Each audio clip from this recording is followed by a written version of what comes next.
देश में अभी महाकुंभ का माहौल है और महाकुंभ को देखते हुए देश के हर गांव से बसों में भर भर कर, ट्रेनों में भर भर कर और अपने अपने साधनों से महाकुंभ में श्रद्धालु आ रहे हैं। बड़े बड़े महाकुंभ की जो रैलियां है, जो जत्थे हैं, साधुओं के जत्थे हैं, नागा साधुओं के मानो चाहे किन्नर अखाड़ों से मानो, यहाँ पर बड़ी बड़ी रैलियां निकल रही है। हर अखाड़े में राम नाम संकीर्तन चल रहा है, बड़े बड़े यज्ञ चल रहे हैं और कहीं ना कहीं भगवान श्री राम की भक्ति चल रही है। कहीं ना कहीं हिंदू धर्म का प्रचार कर रहे हैं, बढ़ावा देने के लिए बड़े बड़े आचार्य, बड़े बड़े संत, ऋषि, महामुनि। और कल भी यहाँ पर धर्म संसद का आयोजन किया जा रहा है। हमारे साथ महामंडलेश्वर श्री सीताराम जी महाराज जुड़ चुके हैं, जो कि आज ही महामंडलेश्वर बने हैं। सबसे पहले तो आपको जेडीपी न्यूज की तरफ से बहुत बहुत बधाई। आपका साधुवाद, आपका धन्यवाद। मैं हृदय की गहराइयों के साथ में आपको साधुवाद देता हूं। आप तो साक्षात नारद के अवतार हैं, जो देश दुनिया की खबर को जन जन तक पहुंचाते हैं। सुनाइए महाराज जी, 144 बाद इस महाकुंभ का सुअवसर आया है, इसको लेकर क्या कहना चाहोगे? देखो, जो कह रहे हैं आप सत्य कह रहे हैं। ये इतना दिव्य योग है जो हमारे पूर्वजों ने नहीं देखा और हो सके हमारे बच्चे भी नहीं देखें। जिस स्थान पर बैठे हुए हैं, इस धरती को मैं पहले प्रणाम करता हूँ। ये तीर्थ राज प्रयाग है। सभी तीर्थ जो है यहाँ पर वास करते हैं। ये प्रयागराज कहीं नहीं जाता, सब यहाँ पर इकट्ठे होते हैं। और विशेषकर आज का जो योग बना हुआ है, ये ठीक आपने प्रश्न किया है, मुझे बड़ा प्रसन्नता हुई है। ये योग ठीक 144 साल के बाद में आज बना हुआ है। गोस्वामी तुलसीदास जी ने रामचरितमानस में कहा है कि माघ मकर गत रवि जब होई और तीर्थ पतहि चल आवई सोई। जब माघ के महीना में मकर राशि में सूर्यदेव आ जाते हैं तो ये तीर्थ पति है, तीर्थ राज प्रयाग इसको कहते हैं। तो यहाँ पर सब आते हैं।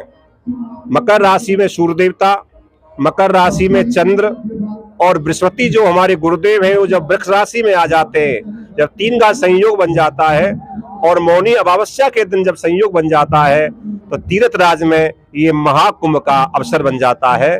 12-12 साल के बाद में 144 साल में आज ये महाकुंभ का योग बना हुआ है। महाराज जी, सार्वभौम सनातन धर्म जो महासंघ है, उसकी तरफ से आपको महामंडलेश्वर की उपाधि दी गई है, इसको लेकर क्या कहना चाहोगे? देखो, मैं वैदिक ब्राह्मण हूँ, कर्म कांड से जुड़ा हुआ हूँ और वैदिक सनातन धर्म का अनवरत प्रचार करता रहता हूँ। हम लोगों ने सोनीपत में 2 दिसंबर को संत सम्मान समारोह किया था।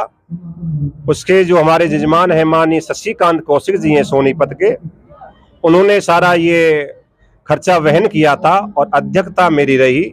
मेरे द्वारा करीबन भारतवर्ष के सभी संतों का वहां पर आगमन हुआ था।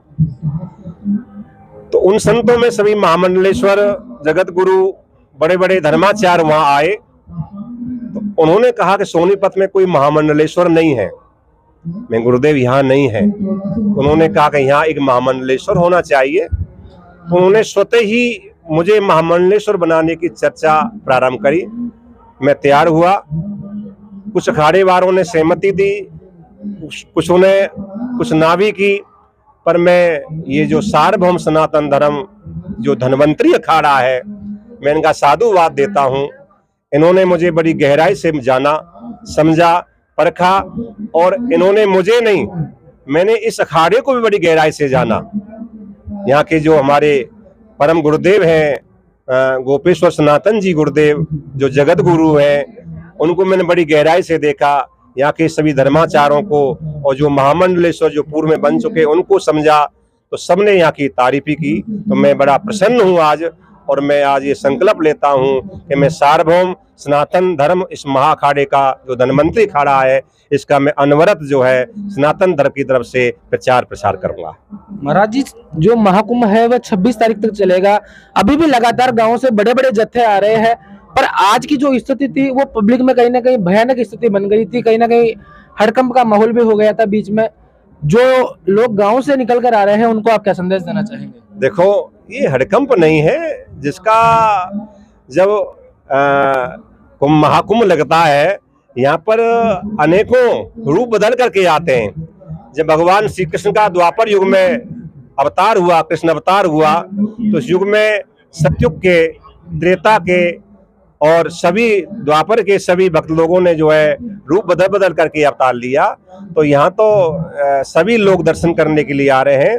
माघ मकर गत रवि जब होई और तीरथ पथ चले आवे सोई, देव धनुज किन्नर नर श्रेणी और सादर सीजई सकल त्रिवेणी। यहाँ तो देवता भी आ रहे हैं, देवताओं के साथ में राक्षस भी आ रहे हैं, धनुष कहते हैं राक्षसों को, किन्नर भी आ रहे हैं। तो इतनी भीड़ होना स्वाभाविक है, सभी रूप बदल बदल के आ रहे हैं और ऐसा कुछ हुआ नहीं, बड़ा अच्छा हुआ, बड़ा सुंदर सबको स्नान हुए और आगे भी होंगे। मैं तो सबको प्रेरित करता हूँ, जो भी आ रहे हैं बड़ी श्रद्धा के साथ में आए। कुछ लोग कह रहे हैं गुरुजी हमको बहुत चलना पड़ा, तो हमारे गुरुदेव कहते हैं कि पते पते या पर पूज के भव सद्दोष मेधा फलम ददाति ताम पापक्ष हेत भूताम दक्षिणाम में परतः करोमि। जो तीर्थ में एक एक कदम चलता है वो यज्ञ हो जाता है। संत दरहंस को चालिए तज माया अपमान और जो पग आगे धनु कोटि यज्ञ समान। यहाँ तो एक एक कदम रखने का एक एक कोटि यज्ञ का पुण्य मिलता है। तो मैं सबको आहूत करता हूँ, आह्वान करता हूँ, जो भगत लोग इस महाकुंभ के प्रयागराज के महासंगम में स्नान नहीं कर पाए हैं वो जरूर स्नान करें। महाराज जी, सरकार द्वारा जो व्यवस्थाएं की गई है उसको लेकर क्या कहना चाहोगे? देखो, सरकार की व्यवस्था से मैं बहुत प्रसन्न हूँ और माननीय हमारे यूपी के जो माननीय मुख्यमंत्री जी हैं योगी जी, मैं थोड़ा थोड़ा राजनीति से जुड़ा हुआ हूँ, तो उनका इतनी अच्छी व्यवस्था है। मैं 4-5 दिन से यहाँ पर रुका हुआ हूँ।